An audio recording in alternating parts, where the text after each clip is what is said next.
Salut la brigade, aujourd'hui je vais vous parler de l'effectuation. Donc, si vous souhaitez créer votre entreprise, c'est une méthode parfaite pour vous lancer rapidement. Beaucoup de personnes ont des croyances qui les empêchent de créer leur business et l'effectuation permet de comprendre que ces croyances sont fausses.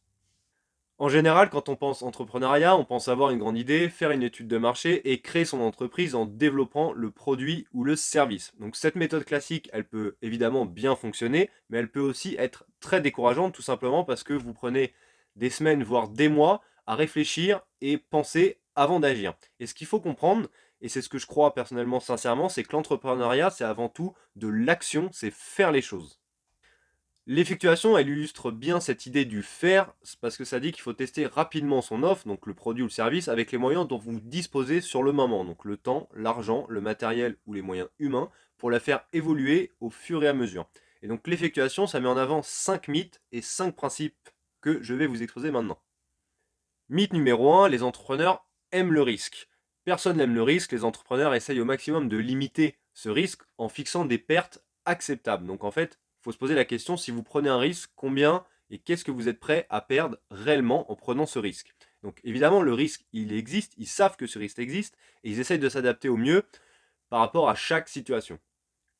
Mythe numéro 2, il faut une grande idée pour commencer. Figurez-vous que la plupart des grandes idées étaient à la base des petites idées. Donc un exemple, un loueur américain qui s'appelle Hugh Hall, donc qui est un très grand loueur américain actuellement, il a commencé en louant des remorques à ses voisins, il a vu qu'il y avait beaucoup de demandes, donc il a investi beaucoup plus, et maintenant c'est devenu le grand loueur qu'on connaît. En général, quand vous lancez un business, il faut savoir que l'idée de départ, c'est jamais celle que vous allez développer en fin de compte. En tout cas, pas tout à fait. Ça évolue sans cesse au cours du temps, c'est normal, avec les besoins du marché, les clients, les besoins des clients et l'évolution technologique par exemple. Donc l'essentiel, c'est de passer à l'action et de confronter rapidement votre offre à vos clients. Un deuxième exemple, Michel Augustin, ils cuisinaient leurs premières recettes dans leur cuisine, donc ils avaient une toute petite cuisine, et ils allaient à la sortie du métro faire goûter leur gâteau directement à leurs clients, et c'est comme ça qu'ils ont pu faire évoluer les goûts et leur offre. Mythe numéro 3, les entrepreneurs sont experts en prévision. Souvent, il faut savoir qu'ils font mentir les prévisions. Par exemple, Starbucks, il s'est lancé aux États-Unis alors que le marché de la consommation de café était en diminution. Pareil pour le créateur de Zara, qui lui a osé faire fabriquer ses vêtements pas en Chine, mais en Espagne. Donc, ils ont fait mentir, eux deux, les prévisions. Il faut savoir que les entrepreneurs ne sont pas experts en prévision, en fait. C'est juste en faisant les choses qu'ils découvrent et font d'autres prévisions. Mythe numéro 4, les entrepreneurs sont des super-héros. Donc c'est l'image que les médias en donnent, hein, mais encore une fois, c'est faux. Il faut savoir que ce sont des hommes et des femmes comme vous et moi qui créent des entreprises. Les médias, ils vous parlent des success stories, donc des startups qui lèvent des millions, mais 95% des sociétés dans le monde, c'est des petites entreprises dirigées par des personnes qui ont juste osé se lancer. Mythe numéro 5, les entrepreneurs réussissent seuls. C'est jamais le cas. Encore une fois, il y a toujours un associé, une équipe, des amis qui apportent des choses, la famille qui soutient, le premier client. Bref, il y a toujours quelque chose, un écosystème qui aide les entrepreneurs.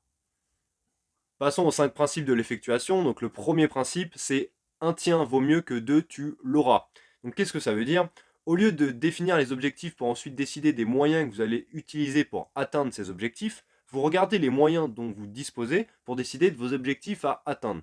Donc les 3 moyens dont vous disposez, c'est votre personnalité, passion, envie, vos connaissances et votre réseau de relations. Donc par exemple pour s'associer, pour développer des partenariats, pour trouver des premiers clients. Deux exemples très concrets. Vous souhaitez lancer une chaîne YouTube, vous avez deux solutions. La première, c'est je regarde le matériel nécessaire pour faire de la vidéo, pour faire du son. J'apprends des techniques pour faire des bonnes vidéos et bien capter le son. Je choisis mon sujet, j'essaye de tout apprendre dessus, en tout cas un maximum. Et ensuite, je lance ma chaîne. Le problème de cette technique-là, c'est qu'il y a déjà 4 mois qui se sont passés, vous avez toujours rien fait. La deuxième technique, qui pour moi est la bonne et qui est, on va dire, qui suit vraiment le principe de l'effectuation, c'est vous choisissez votre sujet sans tout apprendre dessus, vous prenez votre téléphone, vous tournez la vidéo et vous la postez. Certes, ça ne sera pas parfait, mais au moins vous commencez et puis au fur et à mesure, vous allez évoluer, faire évoluer la qualité de vos vidéos, etc. Deuxième exemple, quand moi je me suis lancé pour accompagner mes clients, au lieu de commencer par faire un site internet et de me mettre sur des plateformes de freelance par exemple, j'ai tout de suite contacté des anciens clients, des connaissances, et ça m'a permis d'avoir des clients tout de suite. Et donc au final, j'ai commencé à gagner de l'argent tout de suite grâce à ça, au lieu de perdre un mois et demi à faire mon propre site et ne pas gagner d'argent pendant ce mois et demi. Principe numéro 2, la perte acceptable. Donc quand vous prenez une décision, demandez-vous ce que vous êtes prêt à perdre plutôt que vous demandez ce que vous souhaitez gagner. Donc qu'est-ce que je suis prêt à perdre pour lancer mon projet? Du temps, de l'argent, en général c'est les deux choses qu'on perd le plus. Donc exemple, je me donne 12 mois un plein temps avec tant d'euros pour créer mon business. Si j'ai pas réussi à atteindre cet objectif minimum au bout de ces 12 mois, bah dans ce cas-là, je devrais revoir mes plans. Principe numéro 3 de l'effectuation, le patchwork fou. Alors qu'est-ce que c'est? Ça veut dire assembler tout ce qui est à votre disposition pour faire un tout. Donc par exemple, c'est créer un rideau à partir de plein de bouts de tissu. Donc pour créer votre business, il est important de rencontrer et de s'entourer de personnes qui vont s'ajouter à votre projet, donc en apportant des ressources. Donc ces ressources, ça peut être un local, du temps, de l'argent ou des premiers clients. Principe numéro 4, tirer parti des surprises, donc ils appellent ça la limonade ou encore le principe d'opportunisme.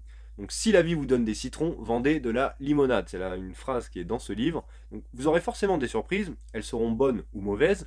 Donc au lieu de perdre votre temps à faire des plans parfaits entre guillemets pour éviter les surprises, dites-vous que de toute façon ça arrivera et donc essayez au maximum quand elles arrivent d'en tirer parti. Donc demandez-vous comment faire pour en tirer parti le mieux possible. Donc il faut chercher des opportunités dans tous les types de surprises et n'ayez pas peur de totalement changer la direction de votre projet. Donc si les gens, quand vous essayez de créer un produit ou un service, vous demandent autre chose, qui n'a pas grand chose à voir des fois avec ce que vous pensiez, et c'est pas grave, restez pas bloqué sur votre idée de départ. S'il y a une demande, ça veut dire qu'il y a une opportunité à saisir. Dernier principe de l'effectuation, pilote dans l'avion. Donc, c'est vous qui déterminez votre projet, vous n'êtes pas là pour subir un marché, mais vous devez plutôt être acteur de ce marché et influencer votre environnement au maximum. Donc rien ne vous empêche d'arriver sur un marché et de casser les codes, l'important c'est d'être vous-même. L'effectuation nous donne un message principal. Pensez pas que l'entrepreneuriat, en fait, c'est avoir une bonne idée pour ensuite y réfléchir et la mettre en œuvre. Souvent, le point de départ, c'est vous. Donc, qui vous êtes, ce que vous savez faire, qui vous connaissez et ce que vous avez envie de faire. L'important, c'est de vous lancer tout de suite et de ne pas vouloir construire une fusée alors que vous pouvez commencer dès maintenant. Encore une fois, je répète, l'entrepreneuriat, c'est avant tout faire les choses, c'est de l'action, c'est pas plus compliqué que ça. L'entrepreneuriat, c'est possible pour tous. Ça ne veut pas dire que tout le monde doit être entrepreneur, hein, mais en tout cas, c'est pas réservé à une élite ou à des génies. Il faut juste de la rigueur, de la patience, de l'effort et surtout rien lâcher. Ça finira forcément par vous amener du positif en fait, que ce soit de la réussite, de l'apprentissage après un échec, ou encore des nouvelles rencontres ou opportunités. Et donc, qui vous permettront derrière soit d'aller recréer une autre entreprise, soit d'aller travailler avec une autre personne. Voilà, en tout cas, ce qui est important, c'est faire les choses et rien lâcher.